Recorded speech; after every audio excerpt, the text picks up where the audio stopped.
L'enjeu est toujours le même, hein, c'est que sur ces deux grands sujets de société que sont la réforme des retraites ou les retraites d'une part et le vieillissement de l'autre, il faut de temps en temps mettre à plat les connaissances, les débats, les échanges, y compris avec des collègues étrangers, pour que chacun dans sa pratique appréhende mieux les enjeux et les solutions qui peuvent en découler. Voilà, c'est toute l'ambition de la Caisse.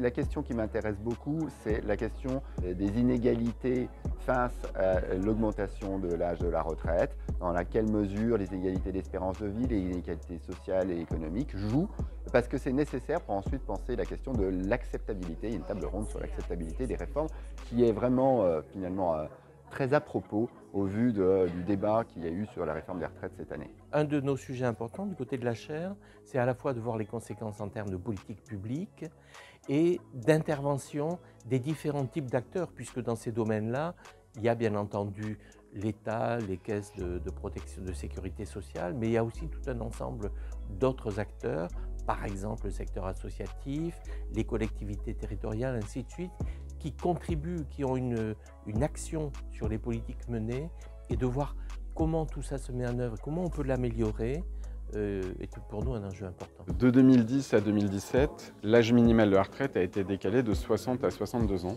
Et dans cette étude, je regarde quels ont été les effets sur les personnes qui déjà n'atteignaient pas la retraite en emploi, même quand elle était à 60 ans.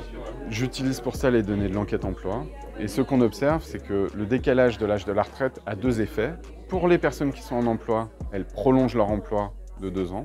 Mais pour les personnes qui n'atteignent pas la retraite en emploi, ça va avoir tendance majoritairement à allonger la période sans emploi ni retraite, et donc à prolonger une période soit de chômage, soit d'invalidité. Well, one thing I think is important to think about is what kind of protections we have for people against age discrimination.